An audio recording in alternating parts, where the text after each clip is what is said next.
Just last week, I recorded an interview with the H.P. Lovecraft and Brian Lumley inspired author K.M. Taylor. So here's the interview coming right up. Northern Ireland's BigHitsRadio.uk.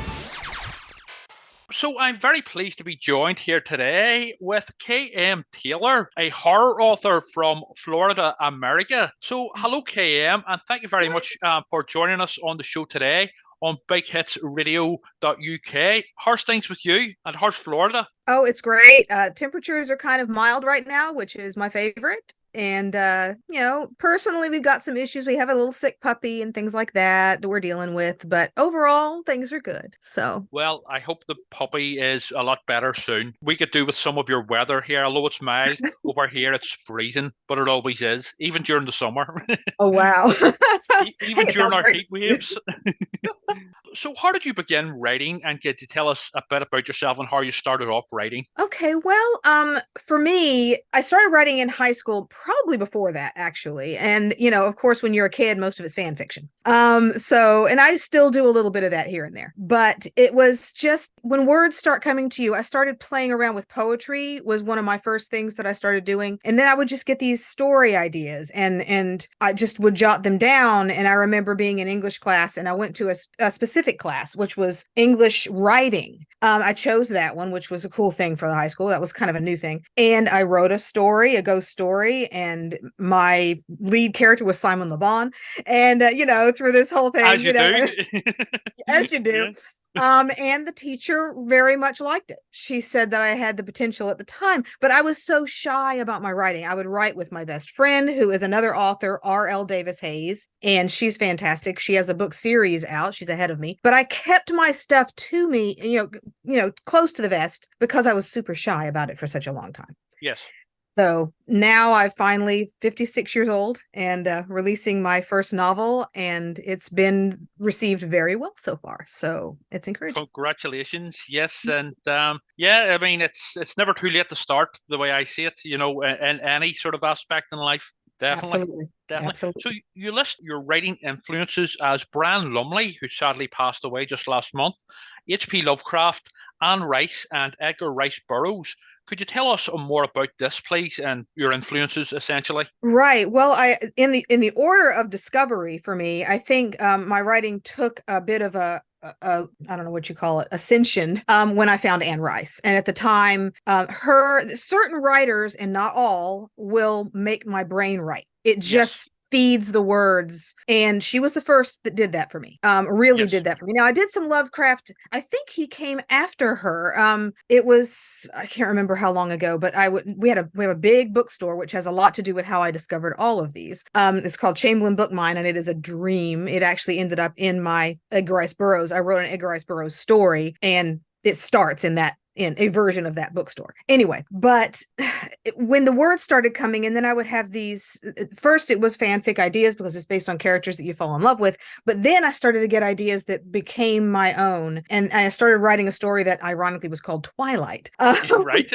Yeah, but it was a very different story from Twilight. But it was influenced a lot by the kinds of vampires that Anne wrote about, but it had werewolves and everything in it. So of course, when I found Lumley later, he covered all the bases and blew my mind. So it went from beautiful vampires to these hideous, wonderful, beautiful in a whole new way vampires, which just blew my mind. Anyway, so it was her first. And then H.P. Lovecraft, I believe, after that, and then Lumley, and then Burroughs, and that I discovered them. Yes. But the greatest influence is definitely Brian Lumley. He, I don't know what it is about how, and especially Necroscope, Titus Crow, a few of the others that get me. But Necroscope is like my writing god. Yeah. Anytime I'm finishing a book, final edits, I read Necroscope because it just brings it. I love how he writes. What do you think it is about Brian's writing, and especially with the Necroscope series, that is so special to so many people? His flow. I've heard it described by other people. There's a rhythm. And for me,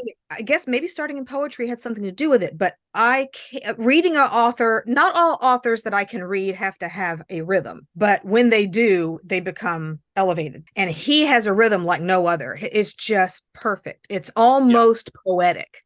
And he knows how to write characters that really make you, oh, everybody up, the good guys, the bad guys, and sometimes they're right in between that. And he does it so well, and it got into my soul. I mean, I will always say that Lumley is my favorite author of all. He just hits Great. it.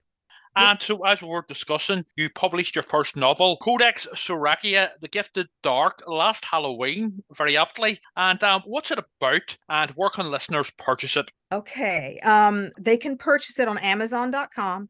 They can also go to my socials under KM Taylor Author. I'm all over the place. You can just search for me and I'll be there probably. But okay, what it's about. It is a little difficult to describe because I don't want to give it away. Yes. It doesn't go the way you think it's going to go. And that's almost every reviewer. I haven't got a whole lot of reviewers yet, but it's getting there, has said the same thing, that it's unpredictable. It's been called a dark fantasy, celestial fantasy. There is an element of horror because of the outer darkness and the Sohrakia side, which is the realm. Let's just say that they're not angels because it doesn't happen in our reality. It's a whole new philosophy. But an angel messes with darkness, dark matter, and for that becomes cast out for his transgression, and he's trying to get himself back into the realm of light, and he does some things to try and get his redemption, thinking he's doing right. Yeah. There's a whole other layer of a duality to this that I don't want to give it away, so I won't go into too much description over that. Yes. But it's been described as a bit,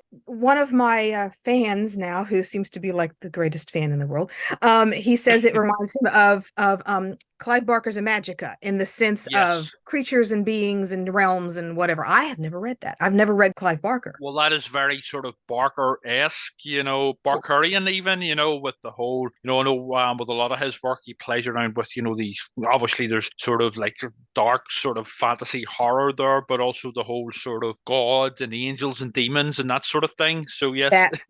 Yes. And yet it's different than that, I think, according to him. I have Imajica on my to-read list because I know I must know why it's being compared. And I've tried to read some Clive Barker in the past. It didn't really strike me, but that one, a lot of people tell me, is a very different animal from some of his other works. And I'm pretty excited about checking that out. So I don't want to say too much about the story. It seems to resonate with people. My own sister, she said it's a bit like a book for outcasts or the misfits. And having been in the goth scene back in the 90s, and a little bit now, actually, revisiting the goth scene, we know how that feels to kind of be a little bit left center of the world, and feel like an outsider. Yeah, I understand that, and I think all us sort of horror and weird fiction fans can feel that to a certain degree, definitely. Yes, we got the dark side, and it's a creative and productive dark side. Absolutely, we embrace the dark side. So I believe your second novel is on the way. Can you tell us anything about it? Very different from Codex Sohrakia. The Devil's Conquest. It is a soft, erotic pirate romance supernatural adventure. Yes. So it starts out very romance, very a pirate and his winch kind of situation.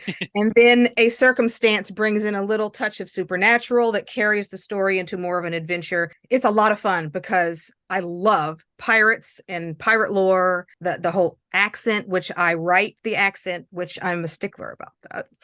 And I love it. I love it. It's so different. And yet there is a tiny thread that will tie it to Codex Sohrakia. And my plan is that every book I write will have some tiny, to one degree or another, a connection. They're all connected to the same universe. Yes, they're not vital to each other unless it's part of the Codex series, there will be more books on that. But it is definitely, And when will that be out? I was shooting for Valentine's Day because it seemed kind of appropriate, but it's taking a little longer. My editor's still working on it, and it's out to a beta reader or an ARC reader, whatever. So when they're done and I'm final edits, I think sometime in March is what I'm shooting for. I'm hoping everything goes good for that. And it will be available on Amazon as well, yes? Absolutely. And what else do you have in the pipeline? And where can listeners find out more about you? I know you were saying you're all over the social medias. Do you have a website or anything like that? kmtaylorauthor.com. Pretty easy. So KM is for my first and middle name, Kaneda Marlene Taylor. Yes. And it's just .com straight, no spaces or anything like that. There are some wonderful, and I will it's not tooting my horn. It's actually tooting Joshua Saxon's horn. I'm sure you've heard of Joshua. Yes, I have. Yes. He does audiobooks, and he's going to be doing Codex Sohrakia, which we're starting late March on that recording. Yes. And he did a portion of the prologue for the book, and I created a video for that, and that is on my YouTube channel under the same name. You can see it on my website, things like, and it is wonderful. His voice, yeah, and have the voice of Necroscope doing Yes. Codex Sohrakia. Anyway, by that. And he approached me, which made me feel very good. He read the book, liked it, and said, if you ever consider doing an audiobook, please let me know. And I said, yes. So there we are. That I'm very happy about. Yeah. And do you have any other work in the pipeline aside from the Yes. second novel? I've been hoarding a lot of things for a long time. It was the 80s when I started writing, and I'm, now it's where it is. So I have a lot of things, stories that are finished, close to finished, or that are so old that I would like to polish up, rewrite, things like that to bring it up to now. But yeah, they're all pretty much horror, or I've got a vampire story, and I don't have a title for it yet, but it is going to be connected to Codex Sohrakia more so than the pirate story. I have a Unholy Obsession, which is a sort of a psychological horror vampire priest thing that has I have a sci-fi one that I'd like to do, which is very psychological. I think my stuff kind of goes very psychological. Yes. But it is inspired by, it's not a fan fiction because it's off of a song, and it's IAMX North Star. The lyrics to that hit, I want to do a cyborg that's becoming self-aware. And I want to play with the psychology of suddenly being conscious of one's self. Yeah. And so I want to play with that. So that's, Daft Punk also do a song called Touch, which is addresses similar themes. Daft Punk, I don't know if you're aware of them. Yes, yes. Oh, yes. I don't know if I've heard that song, though, that particular Touch, song. It's quite an epic song. It's about 8 or 9 minutes long, but they address similar themes about a sort of android cyborg type creature, gaining consciousness. It's very good.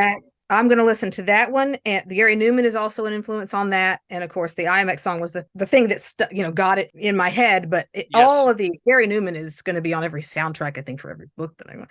Yeah. Because he's got several, as I've mentioned, several songs I mentioned to you before we did the interview that influenced Codex Sohrakia. So Gary's amazing. Well, K.M. Taylor, thank you very much for joining us on the show today. It's been a pleasure, and all the very best with your new novel, but also the upcoming second novel. I believe you have a song request by the aforementioned Gary Newman. Would you like to introduce it yourself? Where I Can Never Be. That is just...